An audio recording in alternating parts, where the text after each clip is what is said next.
Sahna Bhavatu Sahano Bhunaktu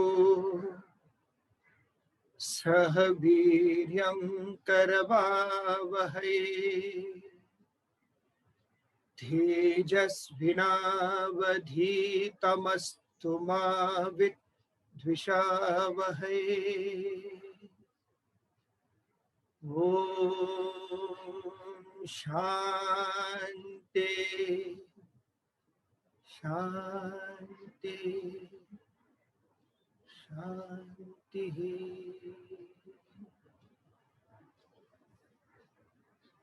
Om, may He protect us both. May we both enjoy together. May we both exert together. May our studies become brilliant. May we not become disputatious and hate each other. Om, peace, peace, peace.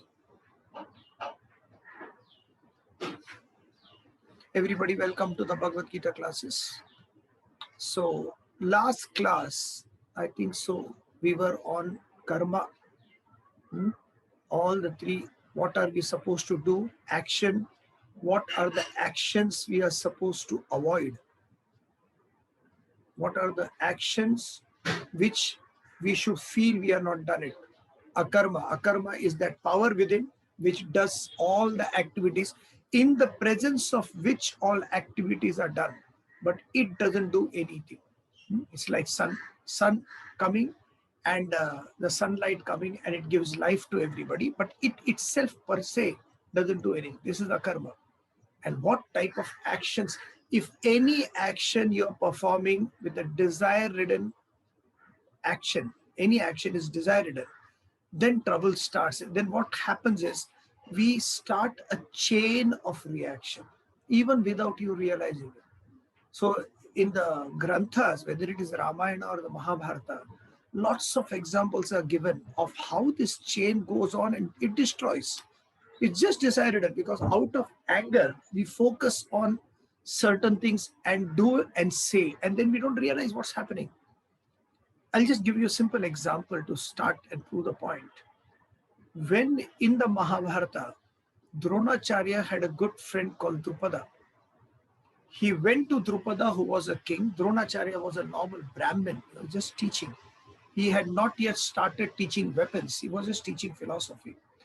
And there, Dronacharya didn't have much students. So he saw his son, Ashwathama, hungry. He could not even have a glass of milk.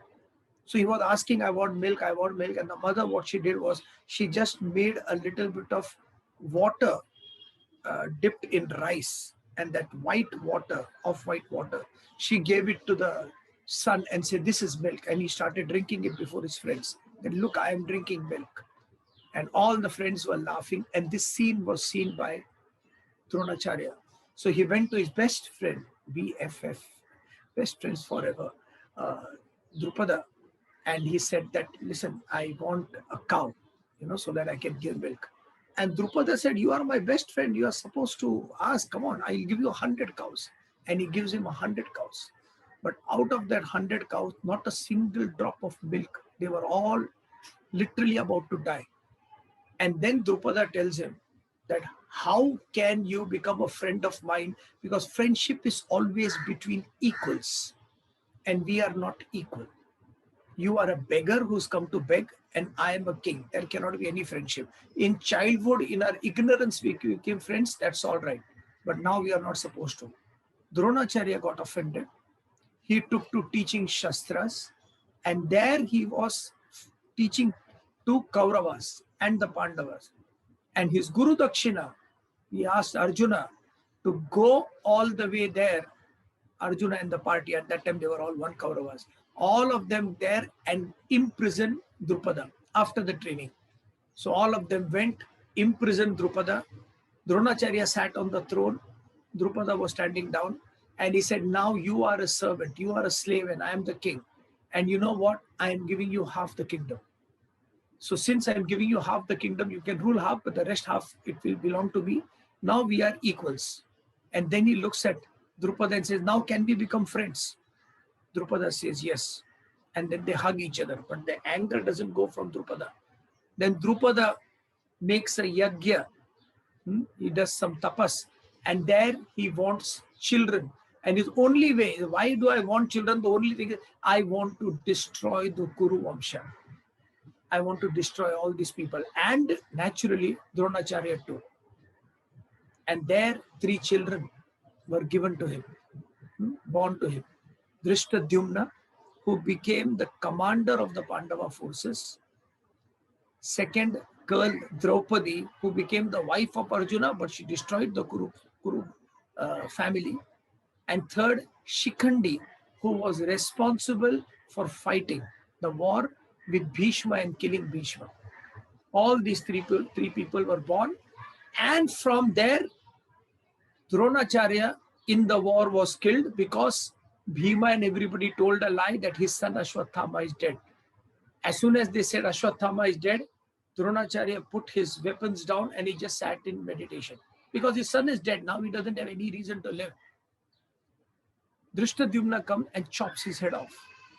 When Ashwathama comes to know about this, at the end, he assassinates Drishtadyumna and kills all the child of the Draupadi. I am telling you, out of one hatred, how many things come up, and we don't even see that. Therefore, what action needs to be done is very, very important in life. Whatever actions you need to understand why you are doing something. And if there is a selfish cause behind it, be careful. So that's what we did last time. Whenever any action is done, it needs to be done for a higher cause, for a higher purpose in life. Any action. So it should never be from the thought of you of, what is my gain out of it? The thought should be, what would be good for others? Every time. So as soon as the thought is that, you are no more bothered about the results that comes in. You're just happy doing that particular action. Every action leads to a higher cause. It needs to lead to a higher cause. And that's what is the next verse we are doing. Brahmarpanam. You just chant together. Brahmarpanam Brahmahavihi Brahmagno Brahmanahutam Brahmaivate Gantavyam Brahma Karma Samadhina. Brahmarpanam. What is arpana? What is the offering? The art of offering is Brahman. The oblation is Brahman, offered by the person who is doing Brahman in the fire of Brahman, and by seeing the other people, by seeing Brahman in action itself, Brahman verily shall be reached by him. Brahmarpanam, Brahmarpanam, Brahmarpanam, highest ideal. So when you reach that, see, many people ask, what is the way to live in happiness? Happiness will only come when you are living with a higher goal in life. If you are attached to any aspect of your life, you suffer from that particular attitude. In English, if you have heard, the quotation is, as you think, so shall you become. In Sanskrit, it is ya matihi sa gatihi. As you think, so the way you walk. So you lead by example. So whatever you think, you will become. So if the association, thought association, while I am living in the world, is only focused on how much I have, how much I will have, and how much I have lost. If the focus is only that, how much I have, how much I will have, and how much I have lost, then you are steeped, or one person is steeped in materiality and sensuality, completely material by nature. Such a person is completely affected. So whatever happens to the body will happen to you, because only that is maximum stress, maximum agitation. To get rid of that, as soon as you aim for something higher in life, you associate yourself with mind and its emotions. So as soon as you associate with emotions, automatically you have moved one rung up. Now you are identifying with people around you.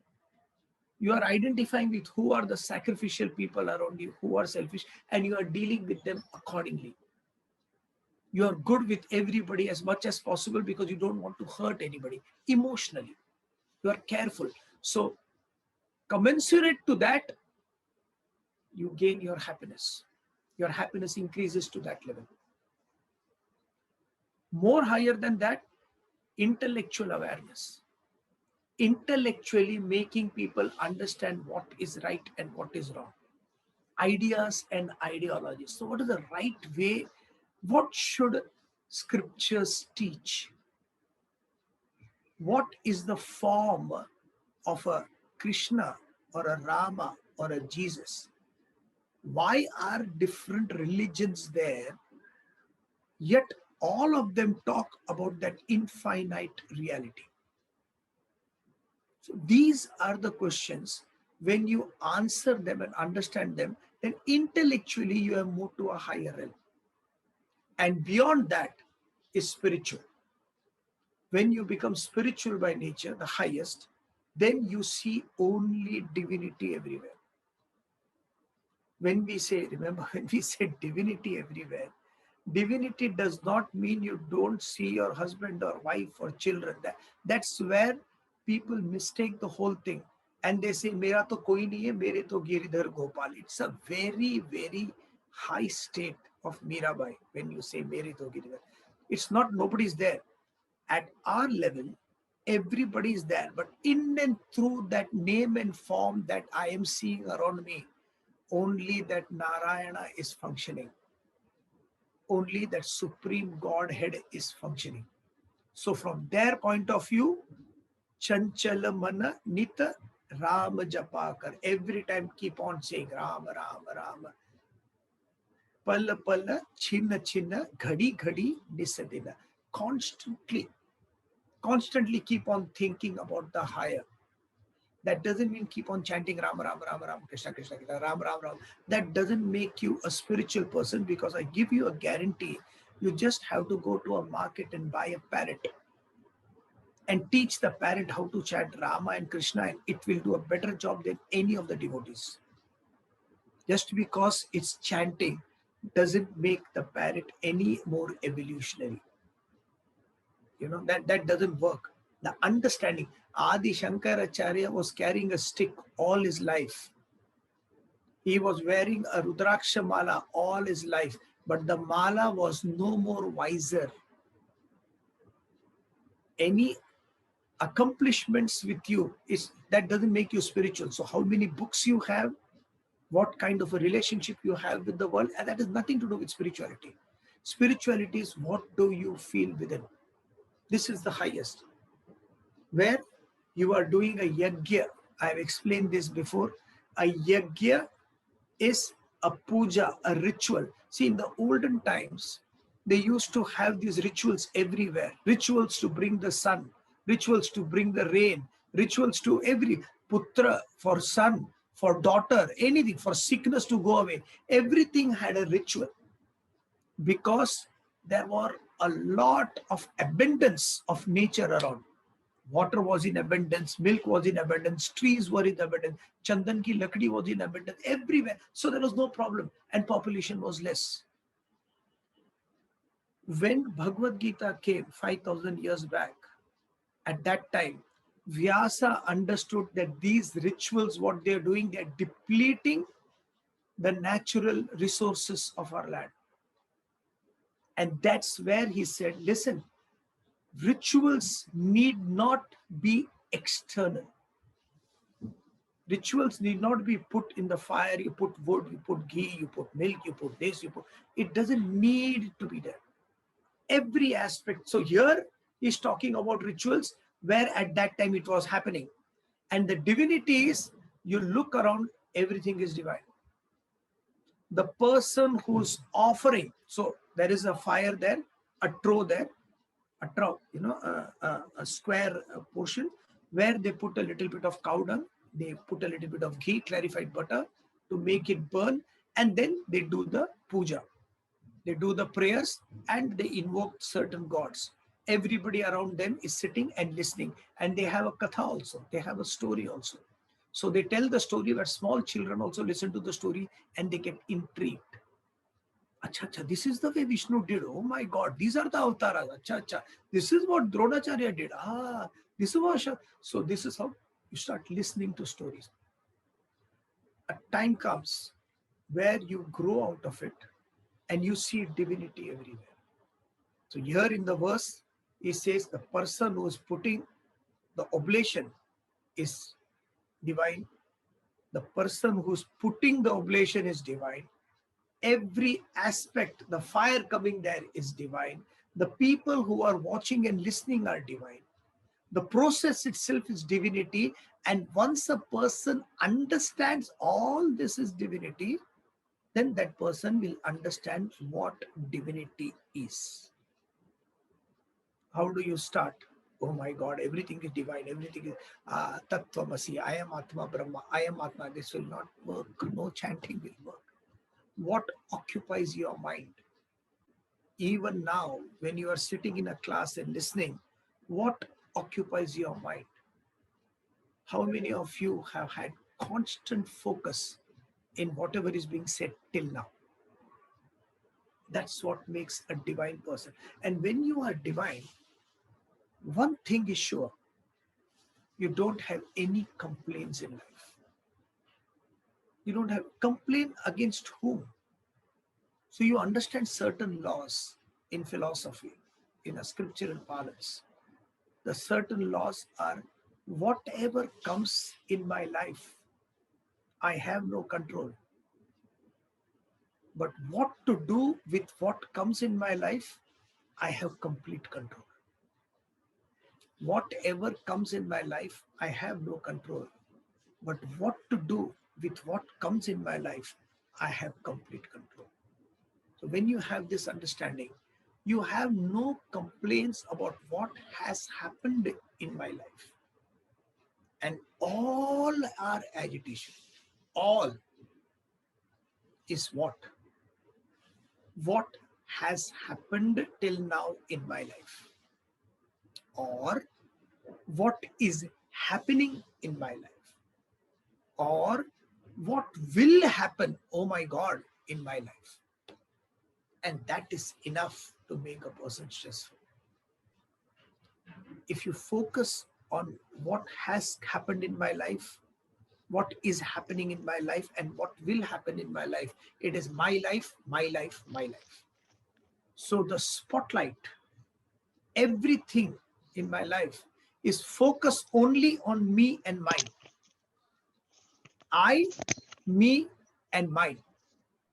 Constantly.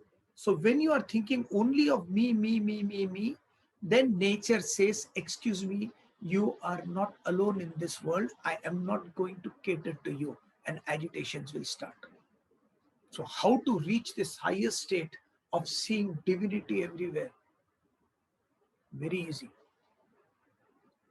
Start becoming unselfish. Thank you very much, sir. From now on, I'll start doing a lot of charity. Once a week, I'll go to the temple, I'll give something. And then when I go to Mount Mary, somewhere in that Mahim area and all, there also a lot of Christians are there. I will also give them something. Then opposite that, there is a mosque, and there are also a lot of beggars there. I'll start giving charities. We are so obsessed with the idea of giving that what charity is, we have forgotten completely. As Swamiji beautifully explains this. He brought this, he coined this concept of one is charity, physical charity, the you attitude. I have something, and therefore I'm sharing. Second is called a charitable disposition. Emotionally, allowing the other person to have certain emotions, even if they are wrong. Just allowance. Allowance for the other person to speak. The whole chapter of Bhagavad Gita, the first chapter, is Arjuna literally blabbering away to glory. And what does Krishna do? Not a single word. Because he's not asked any question. He's just talking. The first and the last lesson, if you can learn in the Bhagavad Gita, is can you be a good listener without passing any judgments over anybody? Just be a good listener. Acha, this happened. Like how you listen to children. Small children. I met one small boy, hardly 5 years, and he was coming down the building. Young, so it was his birthday or something. He was wearing full pant and a shirt tucked in. And I was climbing the stairs. So I looked at the child and said that, hey, how are you doing? So he said, he's having that mask also on the face. Where are you going? I am going out to eat. And then I said, you are looking really handsome today. Huh? He said, I know. And then he went off. What innocence. I know I'm handsome, and walked off. 4-year-old, 5-year-old. Divinity is everywhere. This is charitable disposition. Do you think, what do you mean I know? How can you say I know? I is the ego, and ego, when you say ego, ego, is edging God out. So you should not say ego. Don't say this I know and all. What is this? Not to the child, for God's sake. Similarly, there are a lot of children wearing suit, boots, and saris in the world. At their physical age, being 60, 70, 80 perhaps, mentally, it's a 4-year-old. You know what happened to me? What happened? This, really? Oh my God, I'm so sorry to hear that. Maybe it will become better someday. Don't worry. God is there. He'll take. Just talk something and get out. The whole purpose of person's life is not to antagonize anybody. If you can't become friends with anybody, don't antagonize. Get out. That's it. This is charitable disposition. And then he brought in another concept called rational sufferance. Rational sufferance is give way to the other person's thoughts and ideas too. That is the reason that Sahana Avtu, why we are repeating the last English verse, is you understand the meaning. Let us not be disputatious and hate each other. So what do you think about meditation? I don't meditate. And I don't believe in meditation. When you are doing your spiritual practices properly, automatically your mind will get inclined towards silence. After that, you keep your eyes open and roam into the world, yet nothing will go inside. That is what is true meditation. It is not a practice, it's a state.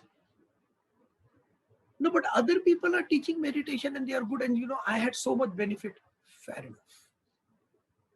Let us not be disputatious and hate each other. If you think that is helping you, so be it. So giving way to the other person's thoughts. Do you think we should go into temples and take blessings from the idol? Depends on who's asking. And according to their age, according to their idea of religion, you give them that answer. Josh Billings gives this beautiful. He says, whenever anybody is asking me for advice, I look at what the other person needs and give the advice accordingly. Because we have columns in our head. Each one of us have columns in their head. What is the column? This is the type of teacher, and this is the way he's supposed to teach or she is supposed to teach. These are the things he or she is supposed to say. It is already there in everybody's head, even here. So if I say something which concurs with that, which agrees to that, then you would say, yes, he's a good teacher. If I say something which does not agree to that, you will say it's a bad teacher. It doesn't matter either way. Even you say good, there is a tick mark, but there is no following. Even if there is a bad, you will just move out and go and attend some other classes, but there won't be any following. A rational sufferance is allowing the other person to think in their own way, even if it is wrong. Even if it is wrong thinking, doesn't matter. But the effort is, if most of you, will have probably children or grandchildren at a particular age. Now, or any child for that matter, because we don't have either. So when I have children's classes, 3, 4-year-old, 5-year-old, and we give them a big white paper, what's it called? A4 size blank paper, and we tell them to draw something. And they get the pencils and crayons and the whole class for 1 hour, they're just drawing. No teaching at all. They're just sitting and drawing. When they are drawing, I saw one boy, he is making the sun square. Hardly 4-year-old, sun square, and he's putting red color or some other black color on the sun. So I just took his pen and said, "Beta, don't do this." I took his hand and he immediately removed his hand. Idea is, this is my sun. These are my mountains. And this is the color I want on my drawing. If you hold the hand of the child and say, this is the right, they will despise it. They will be angry. Even children don't like the correction. Therefore, can't you allow the other person to be? When the other person is asking for advice, saying that this is what is the problem with me, sir, I don't know what to do. Can you help me? Then you can suggest. If you do this, your life will be much better. And leave. You remember this when you're trying to live your life. Suggest and leave is applied only to a person who comes to you for advice. And that also you don't give immediately. You move around, The other person says, sir, actually, I wanted to ask, my husband is having this problem. My wife is having, did you see that TV program? I think so. It was so good, isn't it? Especially the cricket match, the way the children played was amazing. Each and every, they were taking the hits on the body. And if they get deviated with that concept, then they are not Pakka students. But then after all your deviation, they'll come back and say, sir, by the way, I asked you a question. What is the answer? Then you give the answer. Again, the answer is, you should not accept SNA. Suggest and leave. You should accept it. This is the way I am giving. I am your teacher now. Suggest and leave. This is rational sufferance. We were going for Swamiji's lectures, and I was coming from there in a car where this lady was a student of ours. Husband is not the student, the lady is a student. And the lady was asking me, sir, Swamiji always says Brahman, Brahman, Brahman, but he never utters the word God. Why do you think that is? It's just a simple question. Even before I opened the mouth, the husband started, darling, you don't know anything, now just keep quiet. See, what happens is, and he immediately put her down. 3 times this happened in the car. The man saying, darling, put the wife down. The wife doesn't talk at all. Zipped up. Whole life. Quite a number of people I've seen completely zipped up. They will not utter a sound before the other guy, man or woman for that matter. Why can't I allow? So everywhere I see divinity, divinity, divinity. Even when I am not well, I see divinity. Coronavirus, divinity. Everything is divinity, because there will be something positive coming out of it and negative naturally. Every experience is there. Everywhere it is divinity. Swami Ramatirtha, I give this example and I am never tired of giving this example. This guy was stunning and amazing. Yeah. Ramatirtha was sitting in his kutia near the Ganges in the Himalayas, Swami Ramatirtha. And heavy rain, downpour was coming. And his kutiya's chat, chat is the roof, was blown away by the wind. He comes out and he is sitting on a stone tablet there, fully drenched, roar of the Ganga behind, fully wet, and body is in constant fever. He had a major fever, probably 100, 102 or something, major fever. And in that feverishness, he's sitting in the rain, he's looking in the sky, and there is his words. He gives a letter to somebody after the rains, naturally, he sent it, and these are the words. He says, today, Lord Indra gave me all his blessings. Lord Vayu ripped my roof away, and my body is burning in God intoxication. This is the happiest day of my life. So when we look at this state, we feel that, oh my God, these are real sannyasis. Intelligent people don't just claim and say these are sannyasis.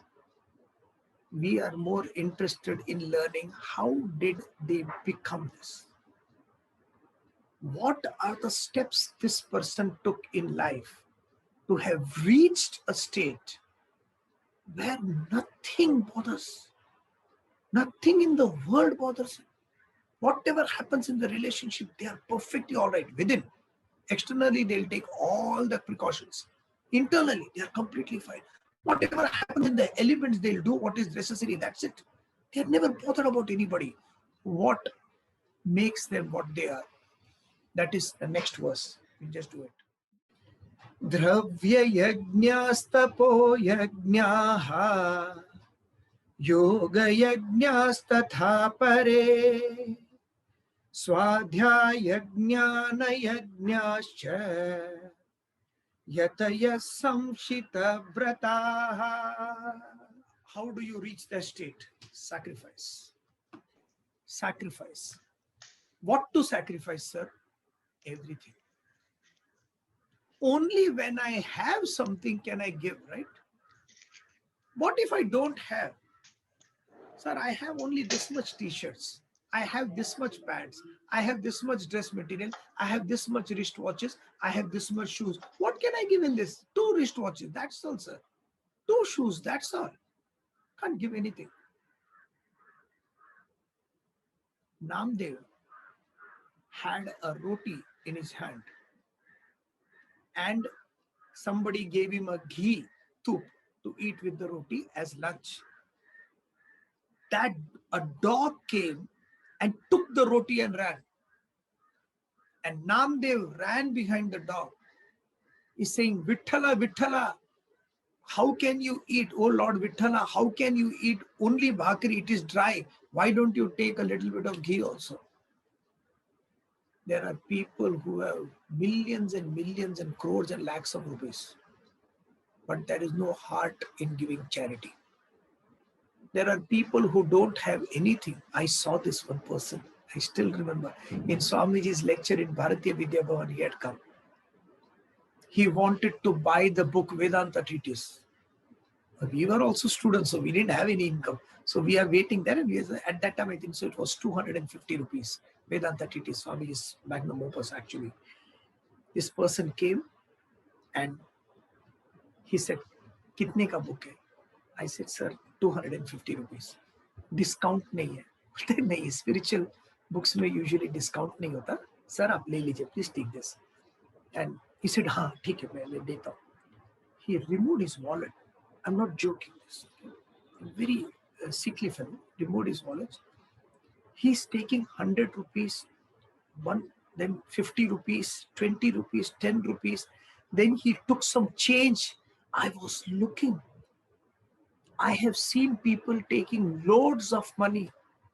This man is removing everything. And yet he was 75 rupees short. He removed the whole thing. And he said, he was looking at the pocket and this and that. And then he said, "Sir, mere paas kam hai." And it was the last day of the lecture. It was the 5th day of his yajna. "Sir, kal main aake de dunga." Kal hum log nahi hai. So he said, "Theek hai."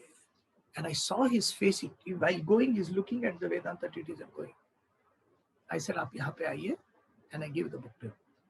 Then he said, "Lekin baki pe chalna, don't worry, we'll manage." Doesn't matter. Paid from my pocket. I have seen such rich people. ready to share. And we have seen a lot of poor people. So when can you give? When you have the heart to give. At present, what can I give?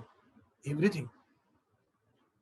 Eyes, liver, kidney, blood, everything is given. We are all multimillionaires. The heart should be there. May or may not give, but the heart. And this is what he's talking about. When we are started, if you start giving in life, life becomes beautiful.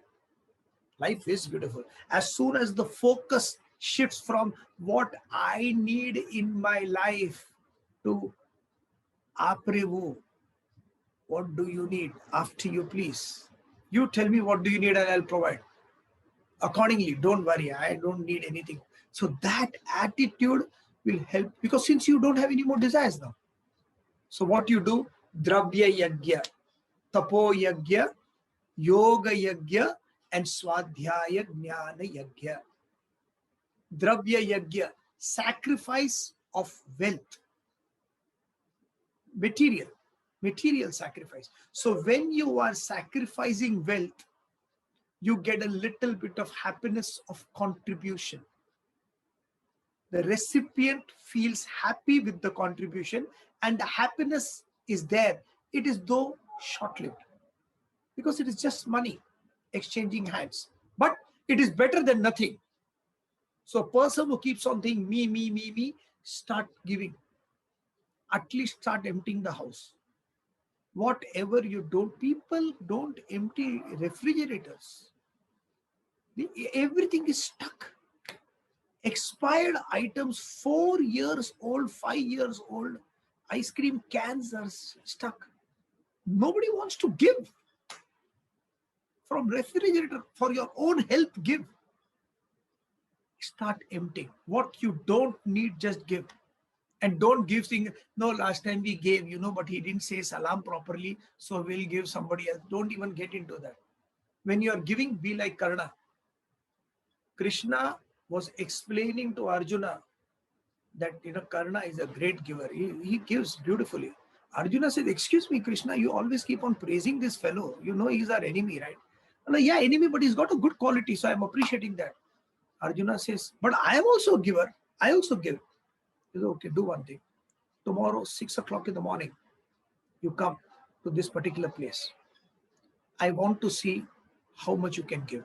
He said, okay. And Krishna, it is said, this is the story. With his Maya, he created 2 mountains, one mountain of silver and the other mountain of gold, and told Arjuna, you start giving now, distributing. So Arjuna got that whole big basket. He called people, villagers, and then he started digging one by one, and then started giving it. And everybody was saying, thank you, Arjuna, thank you. Koi baat hai. And then he goes, this is what he was doing. Half a day went, but the mountain would not reduce because it is made of Maya, it is there. He said, till evening 5:30. The time was only till 6 o'clock in the evening. Till evening 5:30, Arjuna tried. He said, Krishna, I'm sorry. I am really tired because I'm removing all the wealth and giving, and I'm tired about it. This is what the maximum I can do. He said, okay. Last 15 minutes to go. He called Karna. Karna came, say, yes, Krishna, what can I do for you? He says, listen, the time was only till 6 o'clock. So you got 15 minutes to do the work. See, I'll try to. He said, see, there are 2 mountains, silver mountain and gold mountain. You have to just give it in charity. He said, yeah, no problem. He called 2 people and he said, you take the silver mountain, you take the gold mountain. And he went away. No arrogation while giving also. So at least a little bit of happiness is there. Dravya Yajna. Tapo Yajna, you become more happy. Somebody requires your physical help. Somebody. The other person may not even know that you are helping. I give this example many times in the class. There is an old man who is taking a hath gadi. You know what a hath gadi is? 2 wheels, that's a big. So he's taking a hath gadi and it's full of junk, metal rods and this, and it's quite heavy. And he is going and he is on the slope. On the slope, which is going to go down, but he's on the slope and he's pulling with all his might. Old guy. You are driving by the side, you get down from your vehicle, give a hand from behind, just push. He is not seeing, but you are pushing. And as soon as he comes to that particular level, you leave and go. Not looking back whether he's saying thank you or not. Not waiting for him to look back. If you help somebody physically in whatever way without expecting that the other person may need to know or not also, you are living to the dignity of being called a human being. It gives a greater mental satisfaction. Till now, I am able to physically help somebody. Fair enough. Happiness is more, charity is bigger. Better than that is an emotional help. Yoga Yajna. So emotional and intellectual both come in this. Yoga Yajna is what?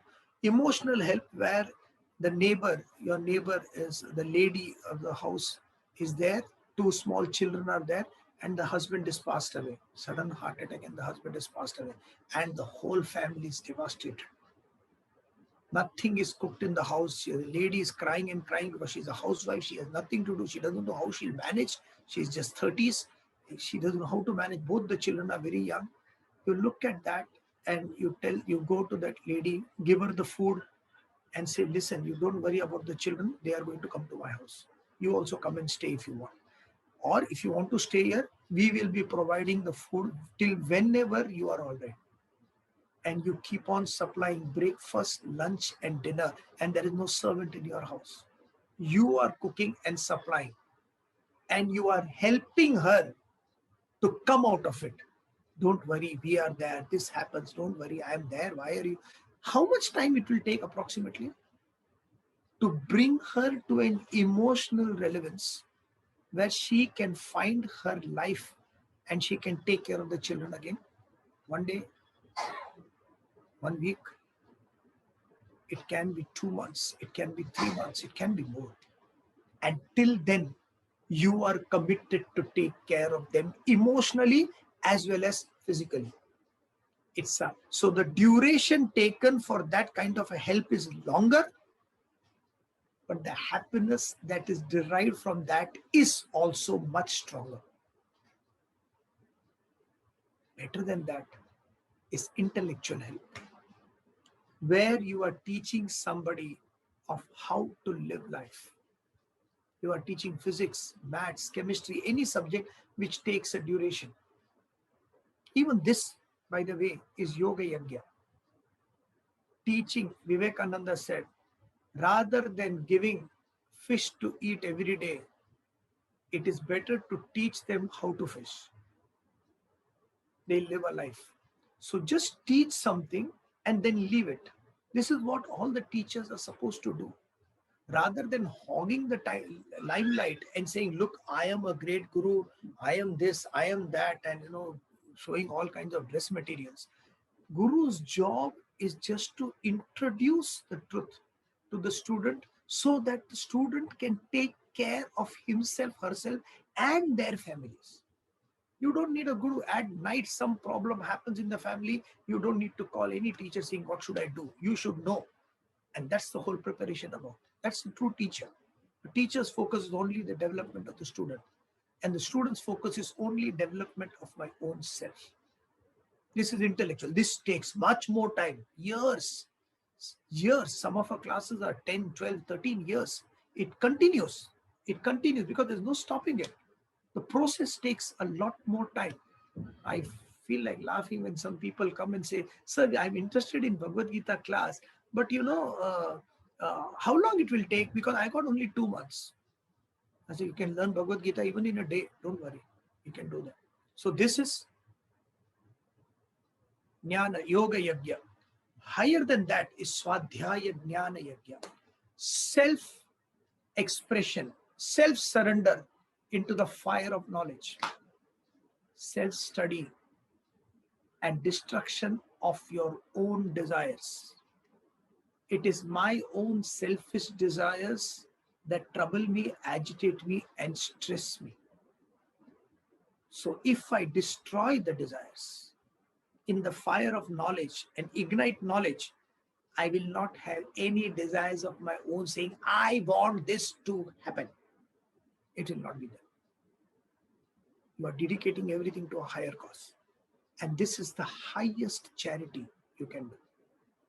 Until you reach the state. And once you reach the state, highest charity, where you have given up your ego, there is no doer.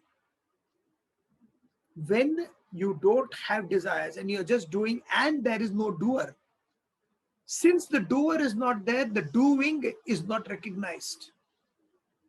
And since the doing is not recognized, you don't fear the law of karma. Because law of karma is a physical law. It attacks only the body, mind, and intellect.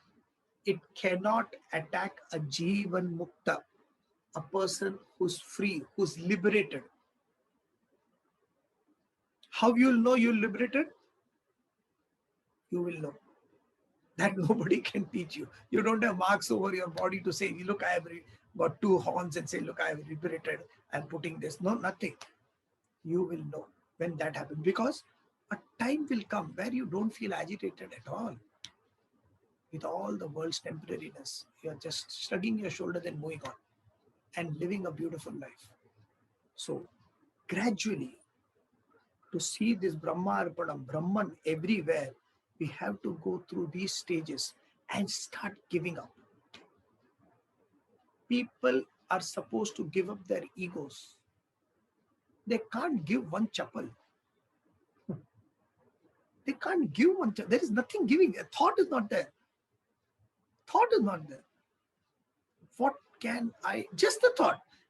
I'm not saying strangers. I'm talking even when you're living with your family. What can I do for you? I tell this to most of the men. In a family, when everybody's sitting, is it possible that the husband takes the dinner, one kadchi, and gives it to the wife first and the children and then takes himself? Because I know the most of the wives do that. Children, that attitude of first you. When you live an unselfish life, you're always happy. We'll continue next time. Thank you.